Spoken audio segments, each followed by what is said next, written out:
morning. It's well, it's good morning for me. I don't know when it is for you, but the Brewster is coming together. I was ready to sell it. I was ready to quit. The paint was the worst experience of my life. So from here to that fender took me 35 hours of pain and suffering, trying to find some combination that worked. And generally speaking, when I'm polishing, I can get away with a couple of polish of Jescar. I used to have M101, which is they stopped making from Meguiar's if I needed a sledgehammer. Makes a huge mess. And then Sonax Perfect Finish. And that combination of three with some different pads between wool, microfiber, and foam, you can come up with some sort of combination. Use a little more polish, a little less polish, a little more pressure, a little less pressure, blow out pads more often, just make some adjustments. This car was trashed from the start. A couple of combination of things that are going on. One, Porsche's probably taking too many.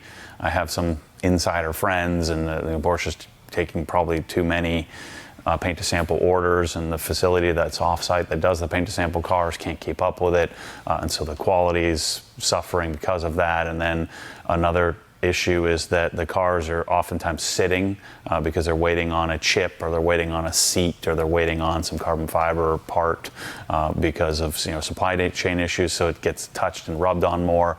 And then the deliveries are taking longer as well, and so the car just gets handled more often, and so the paint quality is a little lower, combined with all of these issues of trying to crank it out with sanding marks and stuff like that. So the car was all scratched up, and the dealership never even touched it. My friends at Porsche Wilmington never touched the car, never took the cellophane off the car.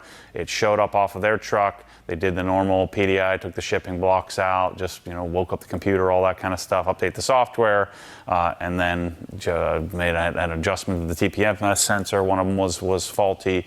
Never touched it, never rubbed on it, never wiped it down, and sent it to me. And then I've done my thing to it. Well, the car's scratched to crap. And so normally speaking, like I said, I just grab some Jescar correction compound and a microfiber cutting pad and good to go. That didn't work. Then I went to blue Rupes. Well, that was destroying the paint and not getting out the scratches. So then I went back a little bit of aggression and ended up doing most of the car with 3 sets of compounding passes. So I'd make an initial set of compounding, heavy compounding, 6 or 8 sets of passes to each section, like a 1x1 or 1.5 by 1.5 foot section. It would mar the crap. I would get microfiber scratches or ticks in the paint, but that was the initial. And then I'd have to go and tackle some of those microfiber ticks, as well as some of the deeper scratches that didn't come out on the initial pass. And then I'd go and refine it again with compounding. And then to get the compounding out, because it adds so much marring, then I had to go and do a mid-stage with Rupes Yellow and the medium wool pad to kind of refine that out. And then I would finish with Rupes white pad and Perfect Finish. And so I'm doing 1, 2, 3, 4, 5, 6, sometimes 7 sets of passes to each section and spot treating the whole thing. It's freaking brutal. So I'd work on, it didn't take me 2 weeks to do, but I'd work on like this section. Or I'd compound the fender, the first set of comp. Then I'd come back the next day and I would spot treat it. And then I'd come back the next, or 5 days later, and I would do it. So it took me forever. Well, I started calling buddies who were experts, who were better than me at this. And so I bought a couple of other things. I bought Ultra Cut, which similar result to the Rupes Blue, in that it would mar the bejesus out of the paint, but not get the scratches out. So I'm just destroying the paint, adding extra microfiber scratches to the paint, and not getting, and I was like super trying to make sure the pad stayed flat and carrying the contour so I wouldn't dig in. And I had never experienced this before. The paint, soft paint would correct really easily. Hard paint, doesn't correct easily. But the soft paint, if it was soft, then the scratches come right out. So this didn't do squat. This was making a mess. And so I should have just done this from the beginning. Whatever reason, maybe it's the oil content or the abrasive or whatever, 1 and maybe a half passes, maybe just a little bit of spot treatment. So I did some spot treating. Because remember, when you take a nano and a 1-inch pad, the 1-inch pad in dual action mode is way more aggressive than a 3-inch or certainly on a 5-inch pad. So I would spot treat. So this isn't really aggressive enough. So I'd knock out 90% of the scratches. It would haze up the surface, but I wouldn't say it was marring it or it wasn't leaving any ticking or anything like that. I just think that the lubrication, the mineral oil or whatever content they put in this particular polish just worked really, really, really well on this particular paint system. And got out like 95% of the deeper scratches and stuff from the mess. So the other side of the car, the rear bumper of the car, the A pillars and B pillars of the C pillar of the car I did with this. And I was able to get just a little bit of spot treatment with Cut Max, maybe follow real quickly with a single pass with this to get that extra marring out of this, and I could skip the medium step. So really 2 steps, like you would assume every single car I've ever done, you can generally do in 2 steps. Well, this polished Griot's Fast Correcting Cream, I just started ordering some stuff to try something different. And so this half of the car took me weeks. This half of the car took me last night. So I polished and finished last night. I finished with, I ended up switching over to Rupes Yellow, and so Rupes Yellow pad, and finishing with Sonax Perfect Finish. I shouldn't tell you this, but I'm going to show you something. I shouldn't tell you this because I should try to get this in the store. This is quite simply the greatest. I don't think I've ever made this proclaim. I don't think so. I love the Krenzel pressure washer and stuff, and and there's certain things that I love, and I really actually liked. I really liked the Rupes. It's nice. But there's only one flaw to this. This is the greatest. Thank you to whomever posted this. This was the video we made like 3 months ago, where I said, I'm switching to cordless or battery powered. And somebody said, well, you need to try the Mirka. I'm like, get out of here. Mirka's for sand. I'm not interested. I don't know. One day I was just like, maybe let me just try it. Who knows? Maybe there's something good out there about this. This thing. Now it's $800, depending on where you get it, $850. So you're gonna crap a brick. This is what, $300? And this is expensive, but just listen.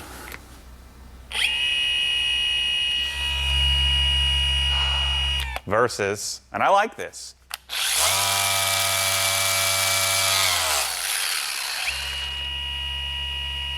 So imagine that sound you're hearing. That's transferring through. Now, when you don't have it, it gets a little bit smoother when you don't have it, when you're pressing down with a pad. But this thing, oh, and by the way,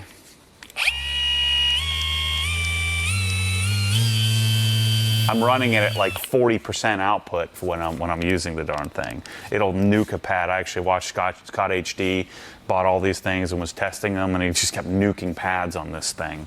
I don't remember if Scott liked this, but I could not be more in love with any device. I almost polished the whole darn car with this thing. Smooth as silk. A lot of frickin' money. The main disadvantage is there's no trigger lock. If I have anything to frickin' do with this, and I just call and was yelling at them, like, so imagine you're me, calling up, and I'm a pretty significant purchaser of products, and I call up a company, and then I have to call, I've called them like 9 times to try to get a rep on the phone to say, hey, I would like to give you lots of money. Oh, I'd also like to make all kinds of videos, and maybe, then very likely a bunch of other distributors are going to call and say, hey, they'd like it too, and you're going to sell $2, $3, $4 million worth of a polisher. But yet, and this is what I'm always arguing, the 50-year-old white dude that's in charge of a territory,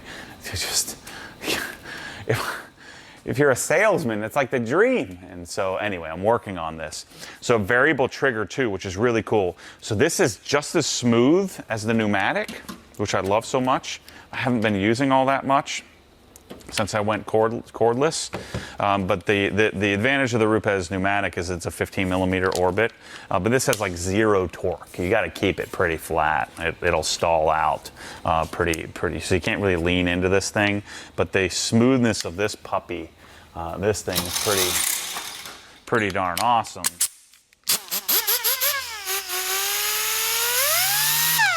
And to have it with a 15 millimeter orbit is freaking awesome. But I never even got this thing out. I was using this thing. Actually, I didn't get this till the second half. But, man, I mean, but the trigger's variable speed, so I can kind of feather it or control it. So what I found I was doing as I'm finishing down, so my initial passes with perfect finish, and then as I was getting closer to the final step, I would kind of lean off the trigger a bit. So that is really cool. I do like having a variable, I guess there's a potentiometer in there that can vary the speed. So anyway, I'm freaking telling you, the batteries last forever. I mean, it's a pretty significant size battery. It's a 5 amp hour. So this sucker, I mean, I don't think I'd change the battery, and like each night, at the end of the day, I just swapped it over. So it comes with a nice charger and everything. I'm telling you, man, it's should get a scale out. It's probably 50% of the weight of the Rupes, and you know, it's just compact, and I can get into tighter areas because the form factor is a lot smaller, so I can get into areas better. It's absolutely incredible. I mean, they don't even know what they have. You know, they're selling this to body shops and stuff. Like, there's probably 100 of these sitting in body shop somewhere, you know, like in somebody's cabinet. But man, this is going to be the biggest thing in detailing 2023 if I have anything to do with it. It's incredible. The only other thing that's a little bit annoying is it takes a second to start up. So at times, it's not doing it now, but sometimes after it sits idle, you'll pull the trigger. It takes like maybe a half a second to turn on. Man, it's so good. So freaking good. So anyway, I'm doing something else that's different. We're gonna make a separate video on this. My friend Bradley Nielsen has been working on a wheel coating, because there really isn't, I mean, you can argue this, but there really isn't a great dedicated wheel coating. I've been using Deluxe Gliss, which is a nice combination, but he's been working with a company overseas to private label through his armor company. He owns Naples Auto Armor, and I don't think he really intended to do this kind of product chase, but he's essentially making his own line of products, which I think is pretty smart. And I think he spent the most time and effort on the wheel coating, because that's a place in the marketplace where there's room. And so we're going to coat the wheels with this. I think he said 2 coats, and there's no topper. So we're going to put this on the wheels, but before I do that, I have to finish wiping it down. And then I'm going to, on this car, there's been a lot of talk in the Facebook group. David, was it David Permanian, I think his name is? He made a post about all the cars he does. He maintains a private collection. I think he used to own like a detailing shop as well, where all the cars that he does, he coats them first before PPF, and everybody started losing their freaking minds. And I love the idea, because I spent freaking 50 hours on this thing, 40 hours on this thing correcting it. And if you've ever watched PPF done, even careful PPFing, they're tacking, they're spraying alcohol on the surface, and they're squeegeeing the surface and doing all kinds of stuff to it. So I'm going to coat this with OptiCoat. I'm not telling Ryan I'm doing it, so hopefully he won't watch this. And David swears that the OptiCoat, because of how tacky it is, his PPF installer actually prefers it to be coated. But then that'll also help, because the car is going to need to get washed before they do the coating. And so I'm going to do the OptiCoat Pro 3.0, so it's the third version of OptiCoat Pro. So I talked to my friends at OptiCoat, and because I'm technically certified, because I've been trained on it, but I haven't done it in a number of years. I used to do OptiCoat, original OptiCoat, and then OptiCoat 2.0. That was my first real foray into coatings because I didn't like how the coatings looked. Original Seaquartz UK, original Seaquartz. I just didn't like. I thought they looked too like synthetic and weird looking. By the way, I'm just wiping down with N914 just as a prep to get the dust off the car, and then I'm gonna attack it with a Built Hamber product. And actually, I think I'm just gonna do, I'm gonna try the Built Hamber product, and then we'll do the panel prep stuff for OptiCoat. And so then, theoretically, we'll have less residue left over when the PPF is changed or swapped over. But the main thing for me is I want to keep the car unscratched as much as possible prior to the PPF removal or the PPF installation. Because they'll have to wash it and make sure that it's dust free, and so it'd be nice if we had some protection on the surface. So because it's been sitting here for so long, I've been working so much on this thing, that's why I'm really focused on I'm getting the dust and debris off, and then I'm gonna work on the polish removal after I get this dust off. I already wiped the rest of the car down last night. I'm being very gentle. All that work, and my wager is this car is pretty scratch prone, so that's why I want to do the OptiCoat underneath the PPF. And so we're going to do protection. So we'll do protection and then put protection on top of that protection, and then we'll protect that protection with a coating on top of that, and then we'll put a topper on top of that protection to add a little bit extra protection. But I'm going to do, don't tell the OptiCoat guys, but I'm going to do Crystal Serum Ultra on top of the XPEL film. I would like to do S-Tech, but I need Ryan at Auto Paint Guard, and Ryan does XPEL, so I don't want to get him in hot water with those guys, so we'll just do the XPEL. The new XPEL Ultimate's nice. Not the 10 mil stuff. I think it's 10 mil, the regular stuff. I'm gonna have them tint the windows, unfortunately with XPEL. But since the car's there, normally I'd have Martin do the windows, but since the car's there, it'll just be easier. We're gonna do 70%. I'm gonna have them do 70% on the whole car, windshield all the way around. But look at this. This is interesting. I've never experienced this before. This car's been sitting here for months as I tinker with it a little bit here and there, and see all this residue on the windows. I've wiped the windows down like 3 times. So that's all the chemicals, all the off-gassing of the glues and dyes and all that stuff inside the car. And so I'm going to do a full color lock cleaning of the car, and then leather shield. So this part is where I'm kind of going around, and because I've freaking polished on this car so much, there's a lot of gunk all over the place on it that I've got to work on. I brought some Q-tips as well to get all this funk off of it. So I'm going to go and wipe the rest of this thing down. Actually, I'm going to show you a couple other things. I taped this with 1/4-inch tape, but it kept getting stuck on the pad. So notice I've got polish residue all over this here. And if I just do a normal wipe down, it's not enough to get it off. So what I think I'm going to do, I'm going to spray some M39 on the towel here, which of course you can't get anymore. I can't get any more. No one can get any more. So let's see if this will clean it up. But this is some heavy duty vinyl cleaner.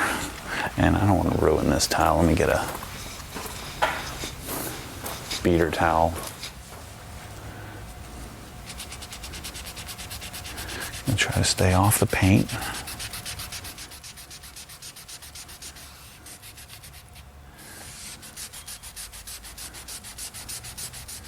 This should work. This is what I use on plastics and rubbers to get the polish residue off. We're working with B&B to reverse engineer this and come up with a replacement for it. Oops. So normally, in a normal polishing environment, I wouldn't need to do an initial wipe down like I did with that 914.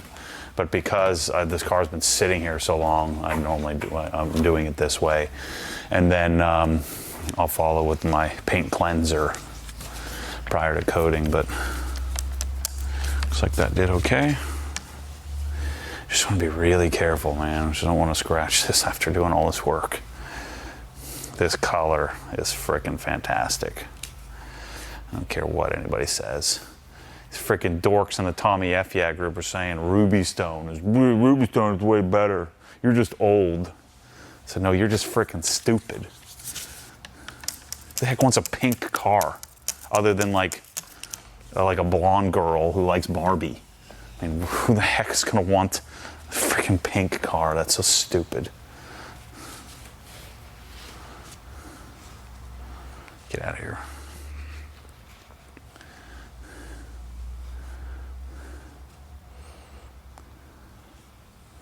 This is the color you get when you're a freaking grown man with some modicum of some success in your life for all the freaking work you've done.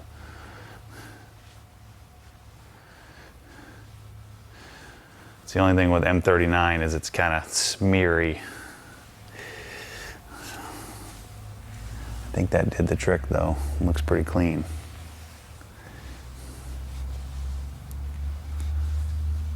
Man, you don't understand. You're just not cool. Freaking Ruby Stone. What are you guys on glue? Get out of here.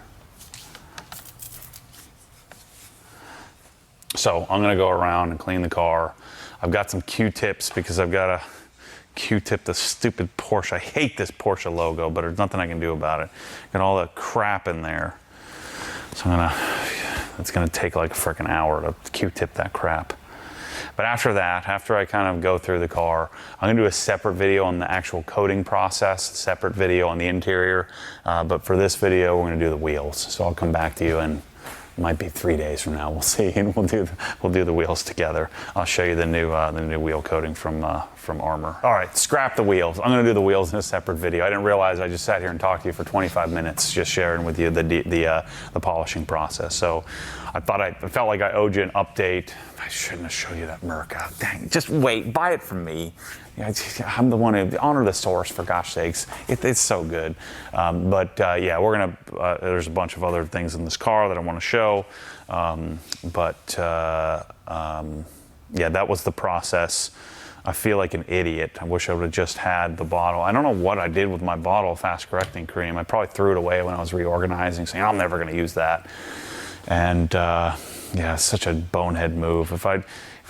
I don't like to just chase all kinds of different polishes because, sometimes, most of the time you can, every single time the hundreds of cars I've polished, I've always been able to work with the 2 or 3 things I had. And I was able to work with it. It just took me freaking a million hours. So, yeah, I don't know what it was or why that polish worked and none of the others did. Jescar did nothing, like literally nothing to the scratches. It's unbelievable. So, anyway, yeah, this car really is going to come out great. It's coming together. Now I'm getting motivated. I was here till 10 o'clock last night, finishing the polishing. I polished the door jambs and every square inch of this thing. I actually bought a Focal, this really cool, like fancy Focal suitcase thing. So I'm going to do some Focal speakers in here, which I'm probably going to hate, but can't hate it any more than Bose. Not a lot of modification coming to this car. It's mainly, I'm going to do a redundant exhaust, a radar detector, some Edgard bolster protectors, and otherwise keep it pretty simple. PPF, clear side markers, keep it really simple. I don't plan on jerking around with suspension and all that stuff. The wheels, like I'm going to kind of leave this gentleman spec. At least that's the plan. But then again, I did just buy a freaking audio system. I'm going to be tearing apart the interior. So anyway, I wanted to update you on the polishing process. We'll do a separate wheel video. We'll do a separate interior video. We'll do a separate coating before PPF video. We'll do a separate PPF video. And I've got a really cool art of polishing to show you, like we did a real cinematic polishing video on this thing. So that'll be coming out here in the next few weeks. So thanks for watching, and wait on that Merca. Maybe I can get him to put a trigger lock on it. We'll see. So wait till I show you really how it works when I'm polishing a car. We'll see you on the next one.